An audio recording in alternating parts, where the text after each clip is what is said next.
रामचंद्र कह गए सिया से, ऐसा कलयुग आएगा, हंस चुगेगा दाना तिनका, कौवा मोती खाएगा। सच में वैसे ना पहले लिखने वालों ने कितनी अच्छी चीज़ें लिखी और बनाई, और शायद आज के समय में वो सच भी हो गई है कि इतनी सच हो गई है कि हमें हवा भी ख़रीदनी पड़ रही है। पानी तो ख़रीदना शुरू कर ही दिया था। तो क्या लगता है आपको? अब सोचते हैं कुछ इस बारे में कि ये सब क्यों हो रहा है? ये सब कुछ इसलिए हो रहा है कि हम लोग इतने स्वार्थी हो गए हैं। हमारी फैमिलीज़ इतनी छोटी छोटी हो गई है कि हमें किसी की पेन, तकलीफ़, खुशी का, गम का, अच्छे का, बुरे का कोई भी एहसास नहीं आज के समय में। पहले फैमिलीज़ इकट्ठी रहती थी, बड़े बड़े जॉइंट फैमिलीज़ होती थी जिसमें मतलब देवर, जेठ, जेठानियाँ, दिरानियाँ, नंदे, भाभियाँ, बहुएँ, बेटियाँ, चाचियाँ, ताइयाँ सब इकट्ठी रहते थे और हम लोग कोई भी त्यौहार होता था उसको बहुत अच्छे से मनाते थे। तो कहने का क्या मतलब है, सारी चीज़ें कितनी बदल गई ना। अब क्या हो गया है, हम लोग सीमित से हो गए हैं। हम दो हैं, हमारे दो बच्चे हैं और उनकी परवरिश में हम इतने व्यस्त हो जाते हैं कि हमें अपनों के पास जाने का समय नहीं मिलता, किसी के पास बैठने का समय नहीं मिलता, मिलने का समय नहीं मिलता, अपनी दुख तकलीफ़ बताने और दूसरे के सुनने का भी समय नहीं होता।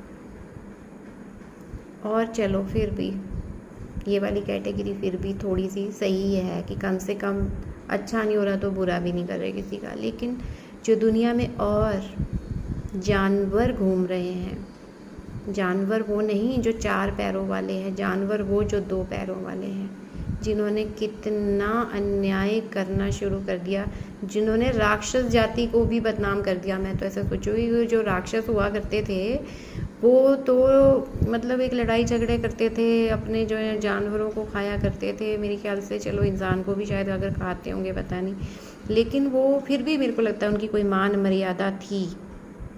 लेकिन इंसानों की तो कोई मान मर्यादा नहीं रह गई, इंसानों का कोई धर्म ईमान नहीं रह गया।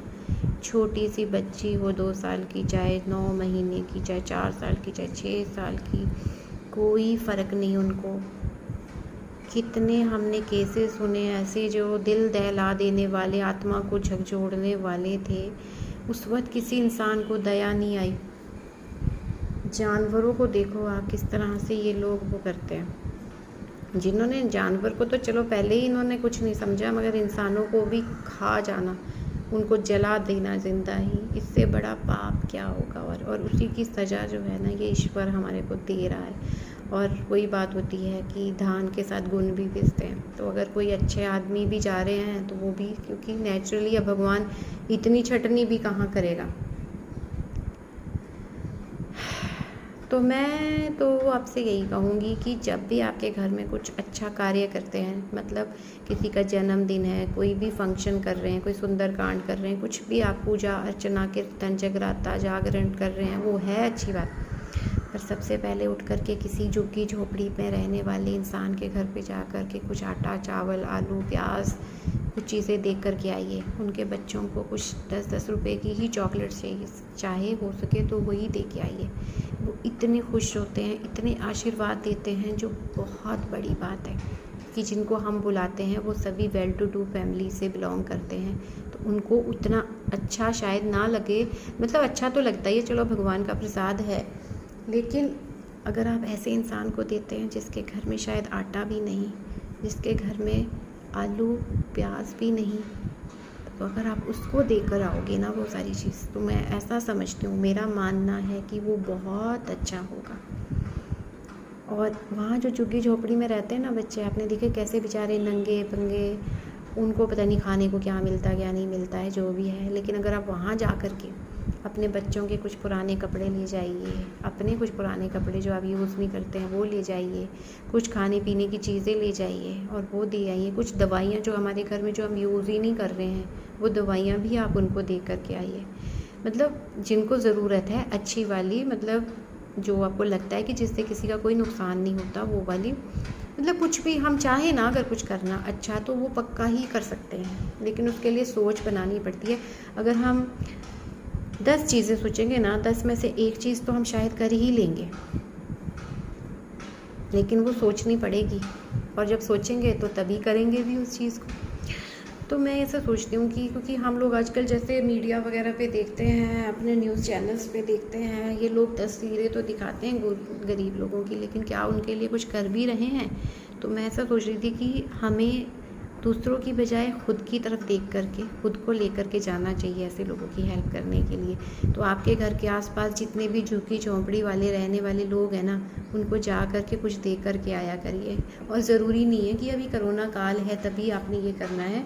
ये तो जब भी आपके घर में ख़ासतौर से कुछ अच्छा हो रहा हो तो पक्का पहले जाकर, जैसे हम पहले कुत्ते की, गाय की और कौवे की रोटी रखते हैं ना, ऐसे ही हमें कुछ एक चीज़ें इनके नाम की भी रख देनी चाहिए है, क्योंकि इनको भी ज़रूरत है हमारी, और हमें भी ज़रूरत है अच्छे कर्म करने की, क्योंकि हम अगर अच्छे कर्म करते हैं तो कहीं ना कहीं वो हमारे बैंक बैलेंस में काउंट होता है, मतलब अच्छे कर्मों में काउंट होगा। अच्छे कर्मों में काउंट होगा तो हमें भी अच्छे आशीर्वाद मिलेंगे, अच्छी ब्लेसिंग्स मिलेंगी। तो आप ज़रूर इसके बारे में सोचिएगा। और दूसरी बात कि अच्छी नीयत के लिए ना, अच्छे कर्म करने के लिए ज़रूरी ये भी नहीं है कि आप खुद ही जाओ। आज के समय में आपके पास इतनी अच्छी टेक्नोलॉजी आ गई है, फ़ोन आ गए, गूगल पे है, फ़ोन पे है, ये है वो है, या आपके कोई वहाँ पे रहने वाले ऐसे लोग हैं जिनके आसपास ऐसे लोग रहते हैं, आप उनको भी वैसे पैसे भेज सकते हो या कोई चीज़ें भेज सकते हो, या उनको बोलो कि मेरी तरफ से यार उनको ये दे, या मैं तुझे ये भेज देता हूँ, या मैं तुझे पैसे दे देता हूँ, कुछ भी करता हूँ। क्योंकि नीयत अगर अच्छी है ना तो आप कहीं दूर बैठे हुए भी उस आदमी की, किसी की भी गरीब की हेल्प कर सकते हैं। और अगर आपकी नीयत अच्छी नहीं है ना तो आपके मुँह के पास से भी कोई भिखारी, कोई गरीब आदमी जाएगा ना तो आप उसको 1 रुपया भी नहीं दोगे। तो कहने का मतलब है कि आप घर पे बैठे हुए भी, अपने अंदर अपने घर में बैठ कर के भी आप दूसरों की सहायता कर सकते हो। तो उसके लिए प्लीज़ आगे बढ़ें अपने दिल से, अपनी नीयत से जो है, और लोगों की सहायता करें, उनको अपना साथ दीजिए। इस वक्त सबको बहुत ज़रूरत है, और इसी वक्त तो नहीं खैर, लेकिन आगे भी। ये तो हम, अगर भगवान ने हमें इतना अच्छा आशीर्वाद दिया है कि हम अपने घर में आज स्वस्थ, तंदुरुस्त, खुशहाल हैं, तो हमें उसमें से कुछ एक अंश उन लोगों को भी देना चाहिए जिनको ज़रूरत है। तो बस मुझे आज यही कहना था आपसे, आप इस पर भी ज़रूर सोचिएगा।